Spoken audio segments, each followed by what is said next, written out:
पर्वतों के पीछे छुप जाइए, आप चाहें तो महासागरों की गहराई में उतर जाइए, परंतु कर्म का चक्र आपको ढूंढ लेगा। क्योंकि यह संसार किसी राजा के कानून से नहीं चलता, यह चलता है ब्रह्मांड के न्याय से। और ब्रह्मांड का न्याय कैसा है? निर्दयी, निष्पक्ष और बिल्कुल सटीक। यह न तो रिश्वत लेता है, न पक्षपात करता है। जिसने जैसा बोया है वैसे ही काटना है। अक्सर लोग पूछते हैं, अगर कर्म इतना ही शक्तिशाली है तो क्या प्रार्थना, तपस्या या दान इसे बदल सकते हैं? सुनिए, प्रार्थना से आपका हृदय शुद्ध हो सकता है, तपस्या से आपका मन स्थिर हो सकता है, दान से आपके कर्मों में प्रकाश जुड़ सकता है, परंतु जो किया है उसका फल भुगते बिना कोई विकल्प नहीं। हाँ, आप उस फल को हल्का कर सकते हैं, उसके वार को धीमा कर सकते हैं, परंतु उससे भाग नहीं सकते। ब्रह्मांड की अदालत में तारीख टल सकती है, पर फैसला कभी रद्द नहीं होता। अब सोचिए, जब आप किसी इंसान के साथ अन्याय करते हैं तो वास्तव में क्या होता है? वह इंसान आपको कोसता है, उसकी आत्मा से निकली आह सीधी ब्रह्मांड तक पहुंचती है और ब्रह्मांड इसे दर्ज कर लेता है। अब वह आह आपके जीवन की राहों पर कांटे बनकर बिछती है। कभी वह आपके काम बिगाड़ देती है, कभी वह आपके घर में कलह भर देती है, कभी वह आपके मन को बेचैन कर देती है। और आप सोचते हैं ये सब क्यों हो रहा है, पर आपको याद नहीं रहता कि आपने किसी और की राह काटी थी। आप भूल गए, पर ब्रह्मांड ने नहीं भुलाया। यहाँ एक बात और समझ लीजिए, कर्म केवल नकारात्मक नहीं होता। जैसे बुरा कर्म लौटता है, वैसे ही अच्छा कर्म भी लौटता है।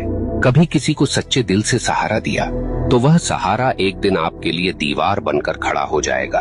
कभी किसी का दिल सच्चे भाव से खुश किया तो वह खुशी आपके जीवन में रोशनी बनकर लौटेगी। ब्रह्मांड का यह न्याय इतना गहन है कि वह एक छोटी सी मुस्कान को भी व्यर्थ नहीं जाने देता, और न ही एक छोटे से अपमान को।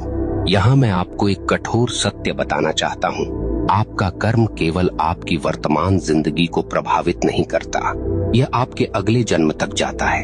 हाँ, जो कर्म आपने अधूरे छोड़े हैं, जो गलतियां आपने स्वीकार नहीं की, जो दोष आपने ढोए पर सुधारे नहीं, वे सब अगले जीवन में भी साथ चलते हैं। इसलिए कहा गया है, मनुष्य अपने कर्मों का वारिस है।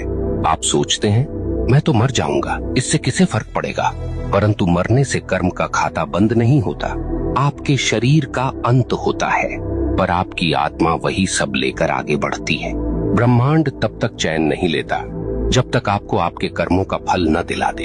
अब आपसे एक प्रश्न पूछता हूँ, क्या आपने कभी देखा है कि कोई बच्चा जन्म लेते ही संघर्ष में होता है और कोई जन्म लेते ही वैभव में?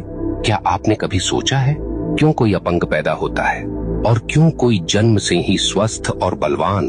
क्यों कोई भूख में जन्म लेता है और क्यों कोई सोने की थाली लेकर? यह सब संयोग नहीं, यह सब कर्म का लेखा है। ब्रह्मांड किसी को बिना कारण दुख या सुख नहीं देता। अब एक और गहरी बात, कर्म केवल व्यक्तिगत नहीं, सामूहिक भी होता है।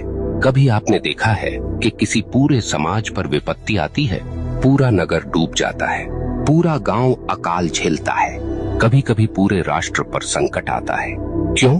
क्योंकि उस समाज के सामूहिक कर्म का परिणाम वही होता है।